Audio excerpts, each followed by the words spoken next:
Bon, si je réussis la traversée de Waiba Sands, c'est un signe du destin et ça doit vouloir dire que les galères, c'est fini. Allez.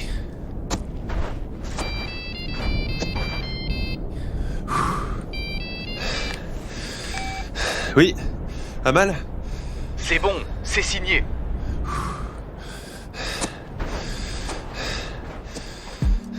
Dix ans après les attentats du World Trade Center et la descente aux enfers de Promo Vacances, Denis peut de nouveau respirer. En plein désert, à Oman, un verre d'eau à la main, il trinque à la réussite. Se loger vient d'être vendu et à un très bon prix. La traversée du désert vient de prendre fin.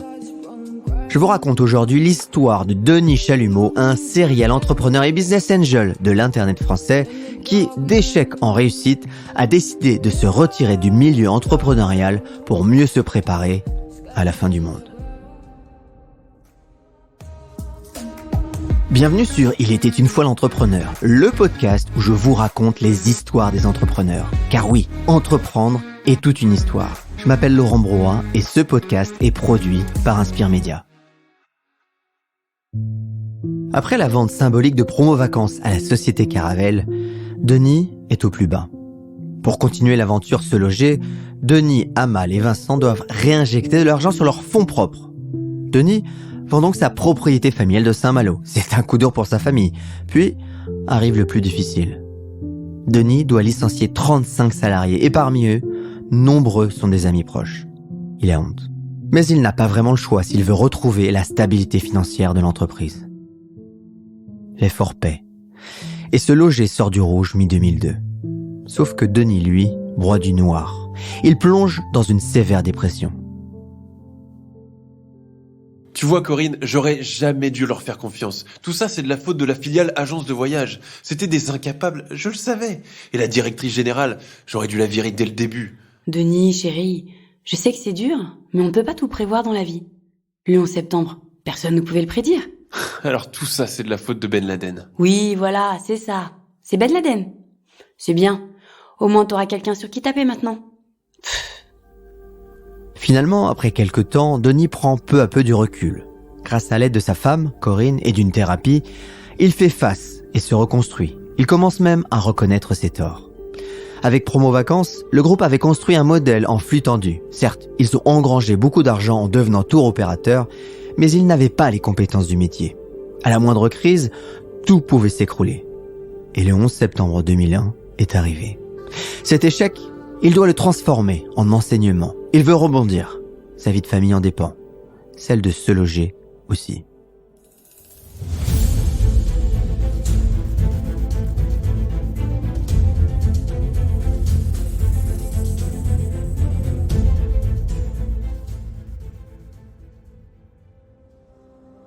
SeLoger.com s'inscrit sur un marché beaucoup plus stable que Promo Vacances. Depuis le début de l'aventure, les marges de Se Loger sont nettement supérieures. Pour assurer la stabilité de l'entreprise, Denis et ses deux associés décident de faire profil bas et de laisser l'audace au placard pour un temps. Dure, mais sage décision pour cet hyper créatif. L'objectif est donc de se concentrer sur le rentable. Vincent, Amal, et si on proposait à nos clients des visites virtuelles pour leurs internautes ? Denis, t'es un génie. Grâce à la création de nouveaux outils technologiques, Se Loger consolide sa position de leader. Le rachat d'ImoStreet en 2002 permet à Se Loger de se faire une place sur le marché européen. Le site diffuse les annonces des clients français en 6 langues et en retour, les annonces des partenaires d'ImoStreet sont publiées en France. Une belle affaire. La même année, Se Loger couvre 85% de parts de marché sur les agences immobilières.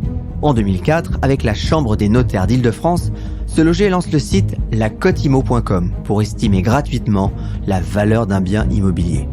La société va ensuite racheter le magazine Belle Demeure et signer un partenariat avec Orpi pour avoir l'exclusivité sur la diffusion des annonces immobilières publiées par l'agence. En 2005, le fonds d'investissement 3i entre au capital de la société et propose l'introduction en bourse en 2006 sur la liste Euronext. Commence alors pour Denis la tournée des roadshows. Se Loger est alors valorisé à 370 millions d'euros.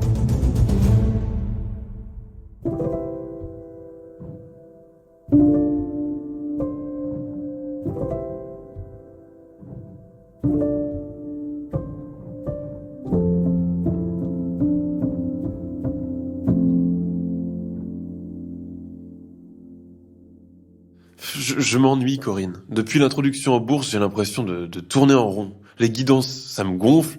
Il y a aucune créativité. C'est comme si j'étais en train de m'éteindre. Alors rallume ta boîte à idées. Je te connais, Denis.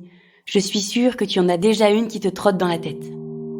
Et ainsi, en 2008, Denis dépose le nom Se Faire Aider dans le but de développer une plateforme de service pour les clients qui ont déménagé. Une suite logique pour se loger, mais on lui fait comprendre que ce n'est pas le moment de lancer une nouvelle activité, le marché est fragile. Avec la crise des subprimes, le groupe ne veut prendre aucun risque. Le projet est donc mort-né pour le moment. Nouveau coup de blues pour Denis. Monsieur Chalumeau, je suis Mathias Dopfner, le dirigeant d'Axel Springer. Voilà, se loger nous intéresse depuis quelque temps déjà. Rien que pour cette année 2010, vous avez une rentabilité de plus de 50%. Nous souhaitons vous racheter. Denis se sent soulagé. L'OPA amical lancé par le groupe allemand de médias Axel Springer est sa planche de salut pour sortir de se loger, devenu une prison dorée. Il croise maintenant les doigts pour qu'aucun événement ne vienne perturber la vente. Décroche, Denis, décroche, Denis. Oui, Denis. Pas trop dur ton trek ? Il fait très chaud. Qu'est-ce qui se passe ? C'est bon, on a signé. Pas besoin d'en dire plus. Denis respire de soulagement. Se loger est racheté en 2011 pour 633 millions d'euros. C'est fini. Il peut désormais tourner la page. Denis devient très riche, mais cette fois-ci, le « tous millionnaires » résonne creux dans sa tête. Il se sent même coupable de gagner autant d'argent.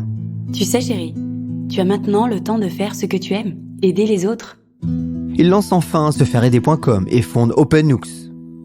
Après le consulting, le management et l'accompagnement entrepreneurial, Denis se transforme en business angel et crée un fonds d'investissement de 10 millions d'euros, Digitalic. T'as rien mangé. Qu'est-ce qui se passe, Denis ? J'arrête pas de penser à ce que notre fille nous a dit hier à table. Je crois qu'elle a raison. Mon mode de vie, mon alimentation, je fais du mal à la planète. Je trouve plus de sens à investir dans des entreprises. C'est décidé. Pour Denis, fini les business plans. Son nouveau credo, c'est l'environnement.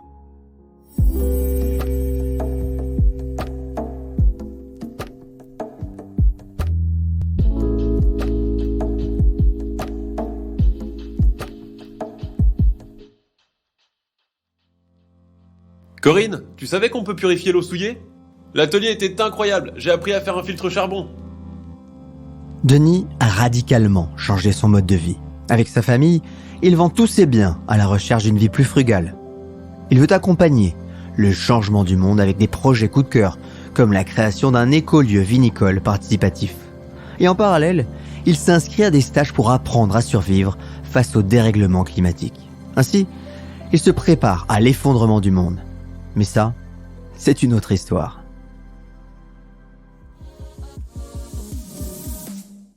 Merci pour votre fidélité. Alors, tant que j'y pense, ce podcast, c'est 3 jours de travail par épisode.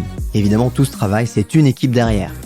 Merci donc à Thibaut Viotte, Marie Camier, Sarah Brevet pour l'écriture et Frédéric Kukovicic pour le son, mais aussi tous les acteurs, puisqu'il y a beaucoup d'acteurs, vous l'avez entendu, qui interviennent dans les dialogues. Fabien, Gaël, Jean-François, Céline, bref, c'est une véritable équipe qui travaille pour vous faire les meilleurs épisodes. Pensez bien d'ailleurs à mettre des étoiles et à parler de ce podcast autour de vous si vous avez appris des choses ou si vous avez été inspiré. Et ça, c'est une autre histoire. Au prochain épisode.